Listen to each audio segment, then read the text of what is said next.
요즘 코로나가 다시 좀 유행하는 것 같기도 하고, 저도 어제 저녁부터 약간 코에 열이 나게 좀 시작한 것들이 있었는데, 특별히 이 찬바람을 쏘면 목이 굉장히 갑자기 마르게 되는 것 때문에 조금 말씀을 전하다가 약간 막히는 수가 있을 것 같아서 물을 좀 자주 마시도록 하겠습니다.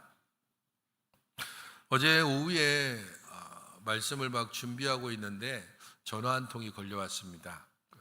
저와 함께 에스라 신학대학원에서 함께 공부했던 동기 목사님 중에서 제일 연장자 목사님입니다.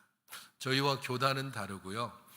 그래도 굉장히 열심히 있는 그러한 교단이었기 때문에 아주 목회도 좀 열심히 하고 말씀에 대한 그런 갈급함도 있던, 저희로서는 그래서 형님이라고 그렇게 좀 부르고 그렇게 따랐던 분인데요.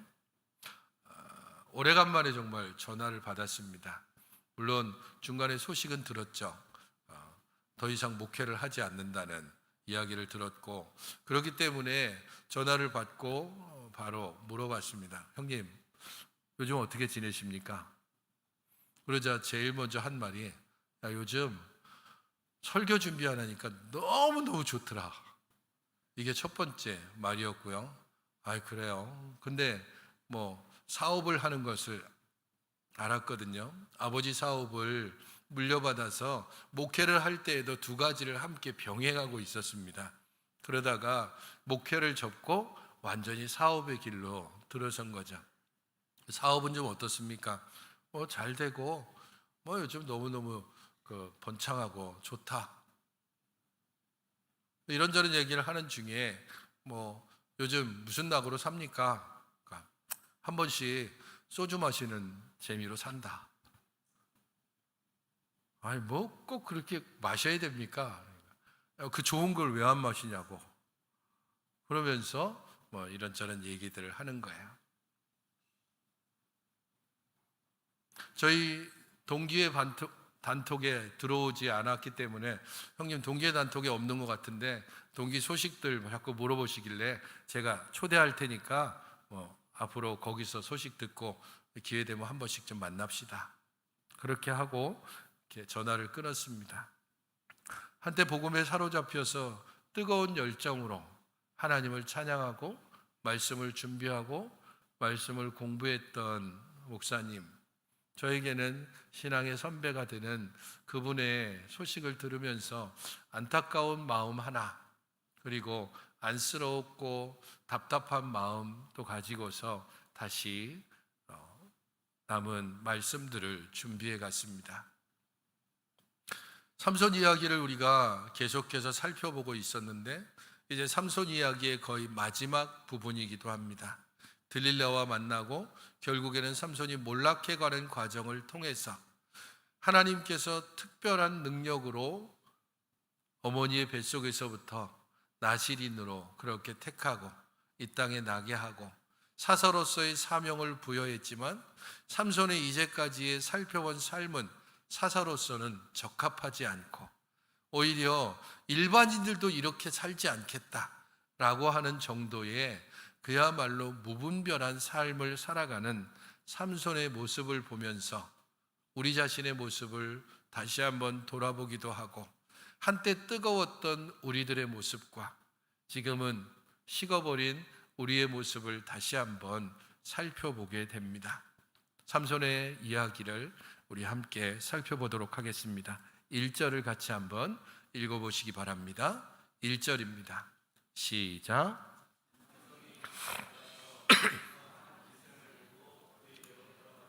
지난주에 우리가 함께 살펴봤듯이 삼손이 계속해서 살펴볼 때 이게 진짜 하나님께서 택하신 사람 맞나 싶을 정도로 그야말로 자기 눈에 좋은 대로 자기가 원하는 대로 살아가는 삼손의 모습을 계속 봤습니다.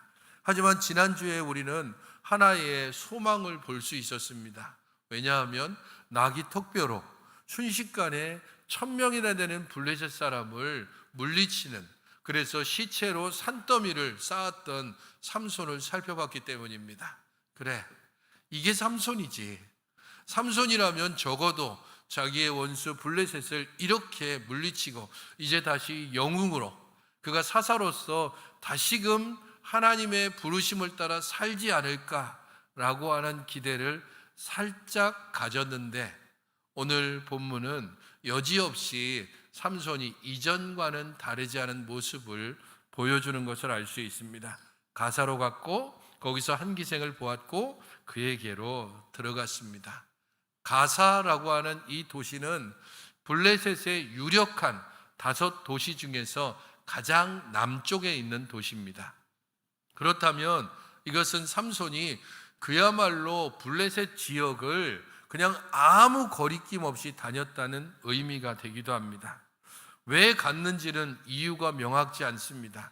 어쩌면 자기를 과시하기 위해서 갔을 수도 있을 겁니다.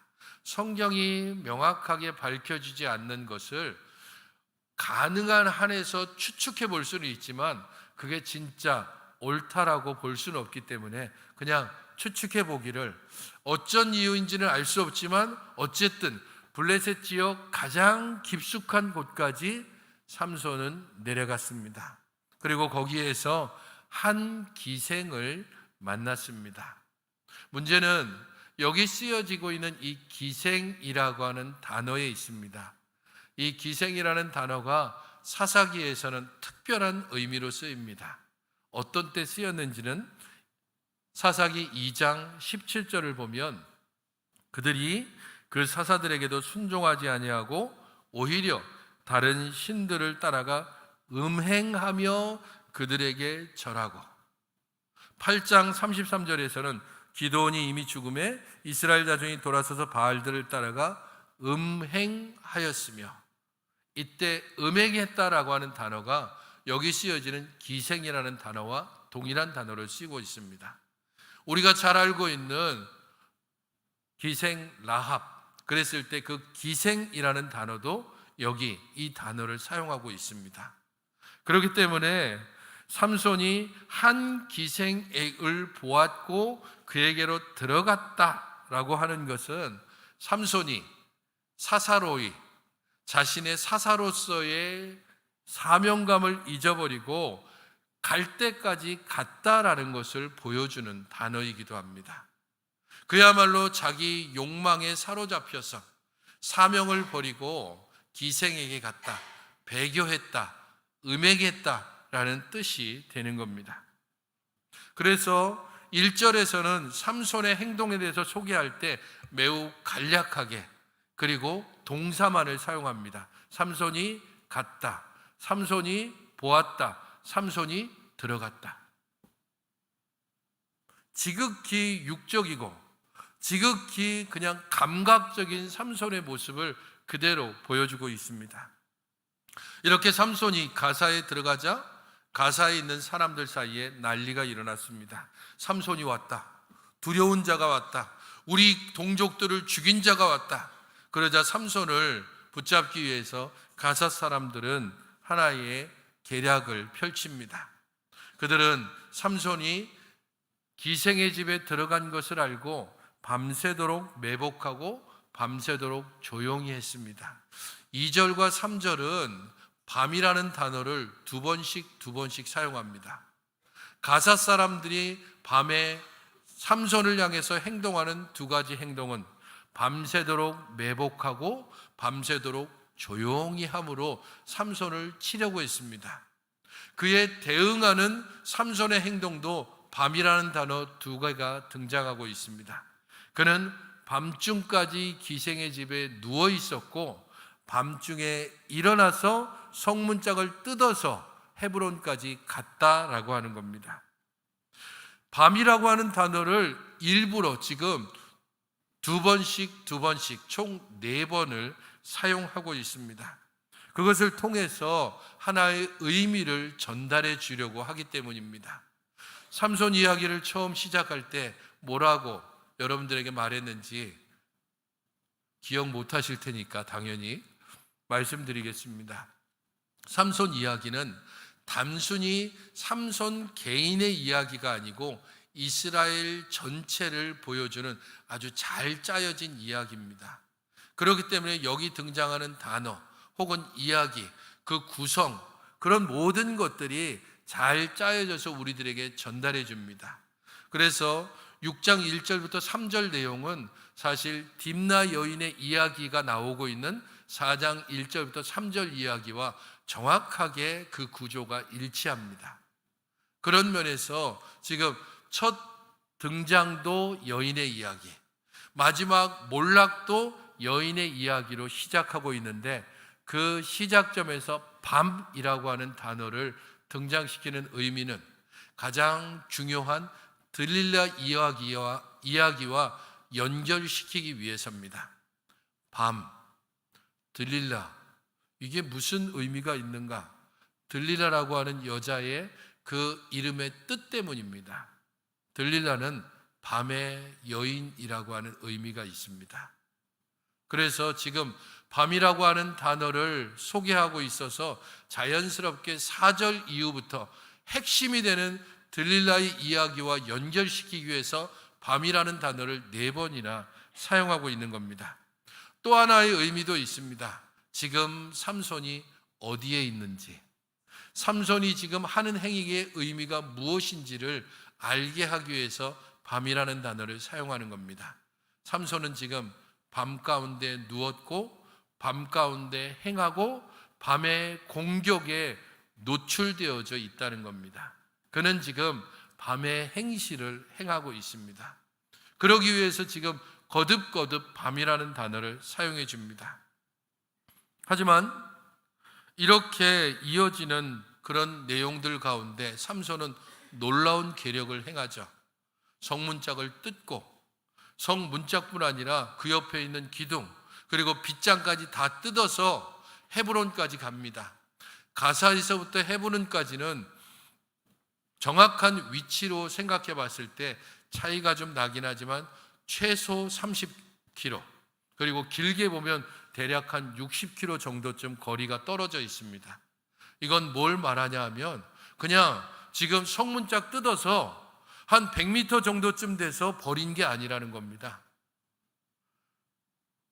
블레셋 사람들이 다 지켜보는 가운데 하루나 이틀 정도 성문짝을 메고 블레셋 지경을 다 지나서 이스라엘의 가장 중심부까지, 거기까지 가서 헤브론 앞산에 성문짝을 아마 버렸을 겁니다.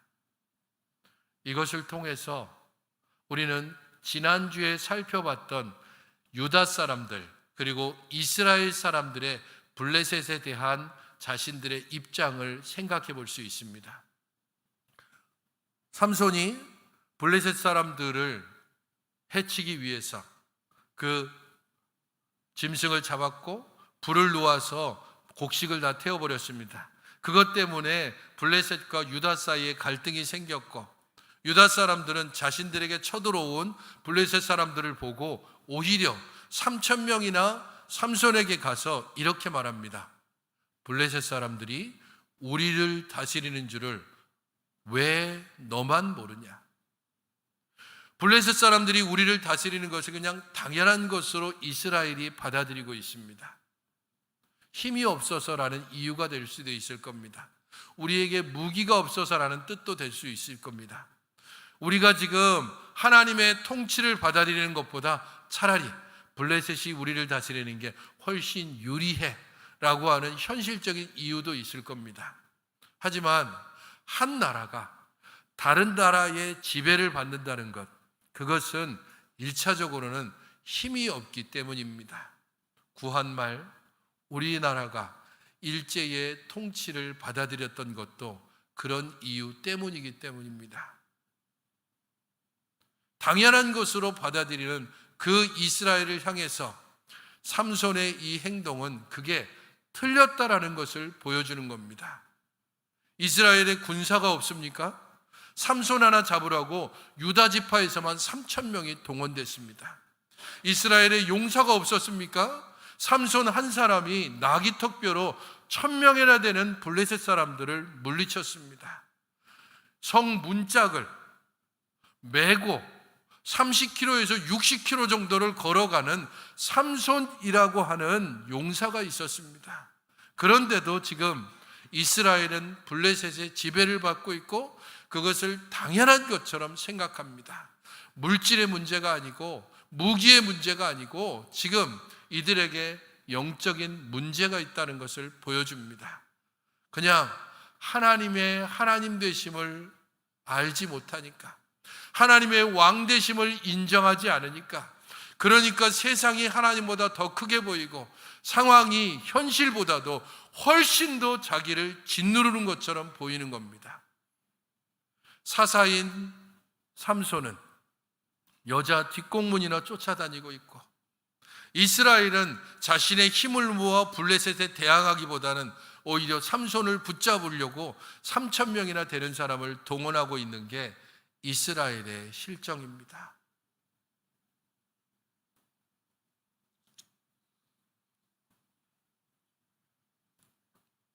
그 삼손의 마지막을 소개하면서 4절은 이렇게 말합니다. 이후에 삼손이 소렉 절자기에 들릴라라 이름하는 여인을 사랑할세. 가사 사건 이후에 또다시 삼손에게 여인이 등장하고 있죠. 첫 번째는 딥나의 여인, 두 번째는 가사의 기생, 세 번째는 들릴라. 삼손과는 항상 여인이 연결됩니다. 그리고 이 세 명의 여인 중에 유일하게 이름이 밝혀지는 한 사람, 들릴라, 밤의 여인.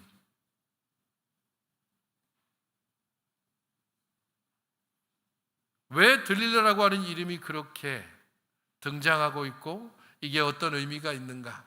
그것은 삼손이라는 이름과 들릴라라고 하는 이름이 서로 대조가 되기 때문입니다. 들릴라는 밤의 여인이라고 얘기했죠.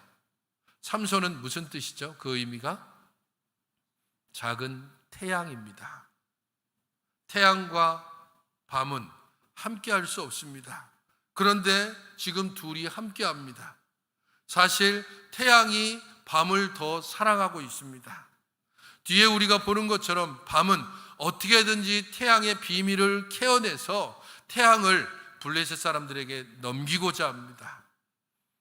하지만 태양은 여인에게 완전히 눈이 멀어버렸고 그녀를 사랑했고, 그렇기 때문에 그녀의 집요한 요청에 3번에 걸쳐서 다른 것으로 거부하다가 결국에는 비밀을 털어놓게 되고 결국에는 깊은 어둠 속에 잠기게 되는 이야기가 오늘 본문의 내용입니다. 들릴라를 사랑해서 들릴라와 함께 거주하고 있다는 소식을 들은 블레셋 방백들이 들릴라를 찾아갑니다. 그리고 그녀에게 삼손을 깨워서 힘의 비밀을 알고 그를 결박할 수 있는 방법을 알려주면 은 1,100개씩 주겠다. 은 1,103개를 말합니다. 1,100개씩 주겠다라는 것은 지금 방백들입니다. 블레셋은 5개의 유력한 도시가 있다고 그랬죠. 여기에서 말하는 방백들은 아마도 이 5도시의 지도자들일 겁니다. 그 각각의 지도자들이 각각 얼마를 주겠다고요? 1,100개씩. 그러면 총 들릴라는 몇 개를 갖게 되는 겁니까? 삼손만 넘기면 5,500세겔을 받는 겁니다. 감이 잘 안 오죠? 5,500세겔? 뭐 그 정도, 그게 어느 정도인데, 그 당시에 세겔의 가치를 생각해 보면 이렇습니다. 노예 한 사람의 몸값 20에서 60세겔. 한 사람의 노동자가 1년 동안 일해서 벌어들이는 1년의 그 총 수입 최소 5세겔에서 15세겔. 그러면 5,500세겔이면 어느 정도죠? 들릴라가 평생토록 쓰고 해도 다 쓰지 못하는 금액입니다. 왜 그렇게 들릴라가 집요하게 비밀을 캐려고 하고 삼손으로부터 비밀을 얻어내서 삼손을 넘기려고 했는지 그 이유가 여기에 등장합니다. 삼손은 들릴라를 사랑했지만 들릴라도 삼손을 사랑했을까요? 들릴라가 진짜 사랑한 게 뭘까요? 방백들로부터 얻을 돈입니다. 그런데 지금 삼손은 들릴라가 자신을 사랑하는 줄 알고 자신의 비밀을 이야기해가는 과정에 있습니다. 6절부터 14절은 삼손과 들릴라의 이야기가 사이클처럼 그렇게 반복되어지고 있습니다. 삼손과 들릴라의 사이클은 크게 네 가지입니다. 들릴라가 삼손에게 요청합니다. 무엇으로 당신을 결박할 수 있는지 내게 좀 말해줘 달라. 삼손이 대답합니다.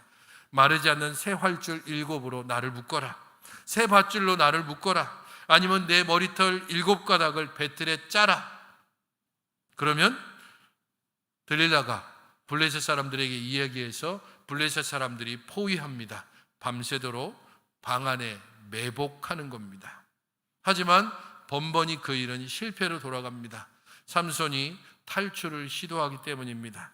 불탄 삼시를 끄는같이 새 활줄을 끊고, 실을 끄는같이 새 밧줄을 끊고, 배틀의 바디와 날씨를 머리카락과 함께 완전히 뽑아버립니다. 문제는 이렇게 반복되는 사이클에서 한 가지 어두운 기운이 거기에서 느껴진다는 겁니다. 왜냐하면 첫 번째, 두 번째, 세 번째 비밀을 말하는데 세 번째 비밀의 내용이 뭐죠? 머리털 7가닥을 배틀에 매게 해라. 점점 삼손의 비밀에 가까워지고 있는 겁니다. 그리고 거기에서 이야기는 일단은 일단락됩니다. 아마도 이 3번에 걸친 실패 때문에 블레셋 사람들은 완전히 포기하고 들릴라에게 약속했던 그러한 돈을 가지고 각자 돌아간 것 같습니다. 18절을 보십시오. 들릴라가 삼손이 진심을 다 알려줌으로 사람을 보내어 블레셋 사람들의 방법들을 불러 이르되 삼손이 내게 진심을 알려주었으니 이제 한 번만 올라오라.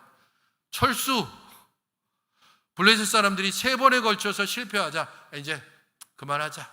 그리고 다 잡기 돌아갔습니다. 하지만 블레셋 사람들도 포기했는데 누가 포기하지 않았죠?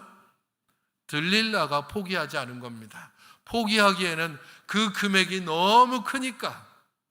그래서 15절부터 계속해서 삼손을 졸라댑니다. 그리고 들릴라가 교묘하게 그의 작전을 바꾸는 것을 알 수 있습니다. 15절을 보십시오. 들릴라가 삼손에게 이르되 당신의 마음이 내게 있지 아니하면서 당신이 어찌 나를 사랑한다 하느냐. 당신이 이로써 3번이나 나를 희롱하고 라고 말합니다.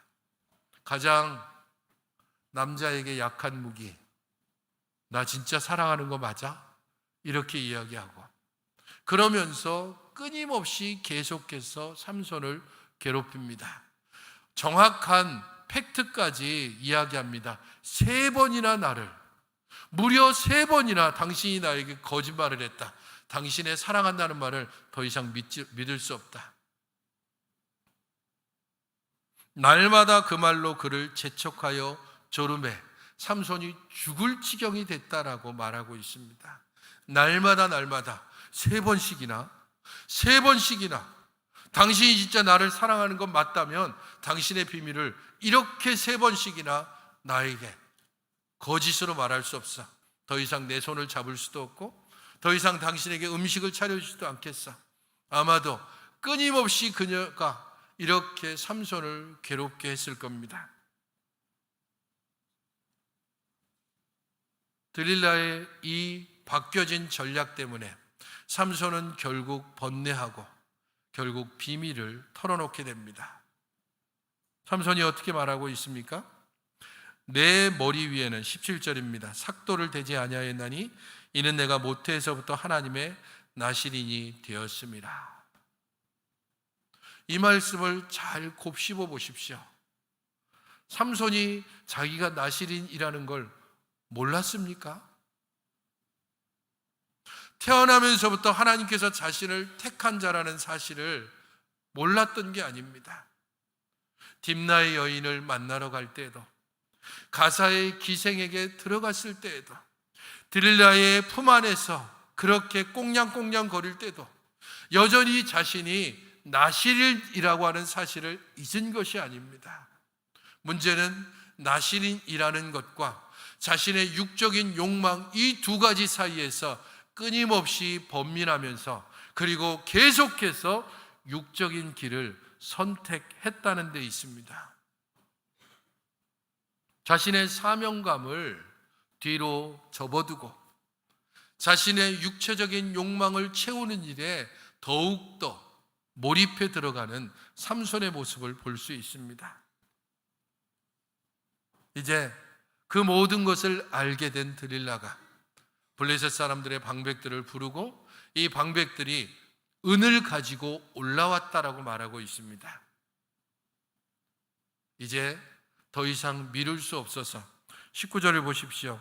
들릴라가 삼손에게 자기 무릎을 베고 자게 하고, 어떻게든지 이 돈을 얻기 위해서 들릴라가 자신의 모든 매력을 다 발산해 평안하게 자기 무릎을 베고 삼손이 자게 했습니다. 그리고 머리카락을 밀고 시험해보고 소리 질러서 그를 블레셋 사람들에게 완전히 넘겨버립니다. 성도 여러분, 삼손이 정말 잠들어야 하는 곳이 어디겠습니까? 들릴라의 무릎을 베고 잠들어 있어야 되겠습니까? 하나님의 품 안에서 하나님의 그 온전하시고 평안함 가운데서 참 평안을 누리며 잠들어야 할 삼손이 밤의 여인 들릴라의 무릎을 베고 거기에 누워서 잠들어 있고 결국에는 머리카락이 밀리고 시험을 당하고 결국에는 포박을 당해서 블레셋 사람들에게 끌려가게 됩니다. 하나님의 계속되는 요청에는 귀를 막았던 삼손이 들릴라의 끊임없는 요청에는 결국 굴복해버리고 마는 겁니다. 자신의 세속적인 욕심을 따라서 살아왔던 삼손은 머리카락을 밀림으로 하나님이 떠난 것이기 이전에 그 이전에 이미 삼손은 하나님을 떠났습니다. 가사의 기생에게 들어갈 때에 들릴라의 그 3번에 걸친 요청의 의미를 깨닫지 못했을 때에 삼손은 점점 깊은 수렁으로 빠져 들어갔던 것이고 하나님께서 그를 떠나셨다라고 기록됐지만 오히려 삼손이 하나님을 떠나버리고 만 것입니다. 태양과 같았던 빛의 존재였던 삼손이 어둠에 완전히 먹히고 말았습니다. 그래서 블레셋 사람들이 삼손에게 행했던 2가지 일을 21절에는 기록해 주고 있습니다. 21절을 같이 읽어보시겠습니까? 21절입니다. 시작.